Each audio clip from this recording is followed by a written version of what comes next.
చిచ్చి ఇంత దారుణంగా ఏంట్రా నాయనో. Hi guys, the review of Marco cinema తెలుగులో చూశాను భయ్య. మలయాళంలో, హిందీలో ఆల్రెడీ రిలీజ్ అయింది. అయితే తెలుగులో ఈ రోజు రిలీజ్ అయింది. సినిమా చూశాక నాకు ఎలా అనిపించింది ఏంటది రివ్యూలో డీటెయిల్ అయితే ఎక్స్ప్లెయిన్ చేశాను. దానికి ముందు వీడియోని లైక్ చేయండి అండ్ ఛానల్ని సబ్స్క్రైబ్ చేసుకోండి. హీరోగా ఉన్ని కృష్ణన్. సో ఇదొక ప్యూర్ వైలెన్స్ మూవీ, అలాగే యాక్షన్. ఈ సినిమా చూశాక కేజీఎఫ్ లో నాకు రాకీ భాయ్ డైలాగ్ గుర్తు వచ్చింది భయ్య. అదే, violence violence violence I don't like, I avoid, but violence likes me. బరాబర్ ఈ సినిమాకి డైలాగ్ సెట్ అవుతుంది భయ్య. మొత్తం వైలెన్సే ఉంటది. ఆ నరుకుడు ఏంటి, వామో, మైండ్ బ్లాక్ అవడం కాదు, పిక్చర్ ప్యాక్ అయినాయి. ఆ నరుకుడు ఏందిరా నాయన, కాళ్ళు నరకడం, చేతులు నరకడం, మొండాలు నరకడం, వామ్మో. ఇది కూడా మనకు క్లియర్ గా చూపిస్తారు. ఈ రేంజ్ లో యాక్షన్ సీన్స్, ఈ రేంజ్ లో వైలెన్స్ ఇప్పటి వరకు నేను ఏ సినిమాలో చూడలేదు.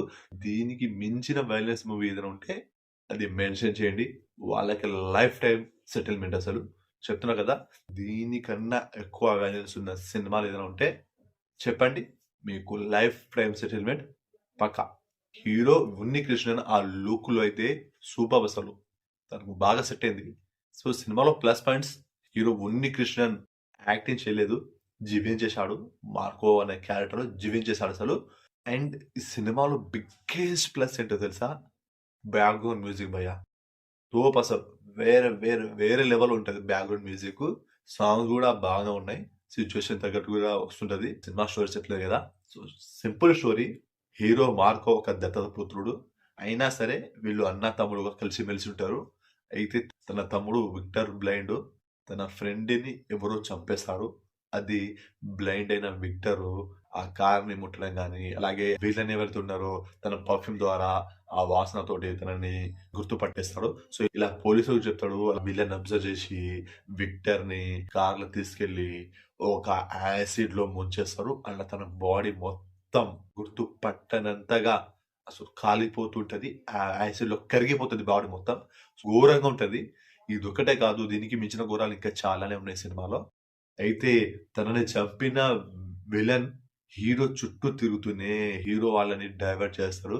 మనం చూసే వాళ్ళకి తెలుసు విలన్ చంపింది ఎవరనేది, కానీ హీరోకి తెలియదు కదా, వీళ్ళకి లేట్ గా తెలుస్తుంది. సో దీని చుట్టే సినిమా మొత్తం ఉంటది. తర్వాత హీరోకి తెలిసిన తర్వాత హీరో వాళ్ళ మనుషులు నరుకుతాడు. ఆయన వామో, ఇదేం సినిమా బాబు, నాకు నిజంగా భయ్యా వాంతింగ్ వచ్చింది, అసలు ఆపుకున్నా బాగుండదని. ఘోరం ఉంటది. చిచ్చి ఇదేం సినిమా బాబు అనిపించింది నాకు. మరి ఇంత ఘోరంగా యానిమల్ సలార్ అన్నాం కదా, సో యానిమల్ కి మించి అయితే ఉంది భయ్య. చెప్తున్నా కదా, దీనికి మించిన వైలెన్స్ యాక్షన్ సీన్స్ నేను ఎప్పుడు చూడలేదు. ఇదే ఫస్ట్ టైం ఈ సినిమాలో చూసినంత, కానీ నేను ఏ సినిమాలో చూడలేదు. అంత ఘోరంగా ఉంది. సెకండ్ హాఫ్ లో క్లైమాక్స్ ఉంటది, లాస్ట్ 30-40 మినిట్స్ ఘోరం. వేరే వేరే వేరే వేరే లెవెల్ అసలు. హీరో వాళ్ళ ఫ్యామిలీని ఒక్కొక్కరిని చంపుతాడు భయ్య వీళ్ళను. దారుణం. ఆ సిలిండర్ తోటి చిన్న బాబు అని చూడకుండా కొట్టి కొట్టి కొట్టి కొట్టి కొట్టి చంపేస్తాడు. తల మొత్తం నుజ్జు నుజ్జు అవుతుంది. అది మనం చూడలేం. ఒక్కటే కాదు, ప్రెగ్నెంట్ లేడీ, ప్రెగ్నెంట్ అయినా కూడా వదడు వీళ్ళని. కడుపులో ఉన్న బేబీని బయటికి తీసి ఇలా పట్టుకొని వీలర్ తీసి పట్టుకెళ్తాడు. అయినా ప్రెగ్నెంట్ ఉన్న లేడీని ఇక్కడ కత్తితో ఇలా పొడుస్తాడు భయ్యా. చిచ్చి చిచ్చి. హీరోయిన్ కూడా వదలదు భయ్యా, దుర్మార్గుడు. కడుపులో పొడేసి ఇక్కడ పొడేసి చిచ్చి చిచ్చి. ఇంకొక పాపం భయ్యా, తనని ఊరేస్తారు. ఘోరంగా దారుణంగా చంపుతారు హీరో వాళ్ళ ఫ్యామిలీని. మిగిలింది హీరో, హీరో వాళ్ళ పెద్దన్నయ్య జార్జ్ ఇద్దరే. తర్వాత ఆ బేబీని తీసుకెళ్తారు కదా, తనని హీరో లాస్ట్ కాపాడుతాడు. సో ఇలా అయితే సినిమా ఉంటది. మొత్తం వైలెన్స్ భయ్య. నాకు తెలిసి మీరు గనక థియేటర్లు వెళ్తే మాత్రం ఏంద్ర నాయన ఇంత దారుణం ఉందని అంటారు. మెయిన్ గా సెకండ్ హాఫ్ లో లాస్ట్ 30 మినిట్స్ లో వచ్చే సీన్స్ కి అయితే మాటలు లేవు. అంతే చెప్తున్నా కదా, దీనికి మించిన వైలెన్స్ ఇంకా ఏ సినిమా ఉంటే అది మెన్షన్ చేయండి. వాళ్ళకి లైఫ్ టైం సెటిల్మెంట్ పక్కా. సినిమాకి నా rating 4 star out of 5 stars. ఇది జస్ట్ నా ఒపీనియన్.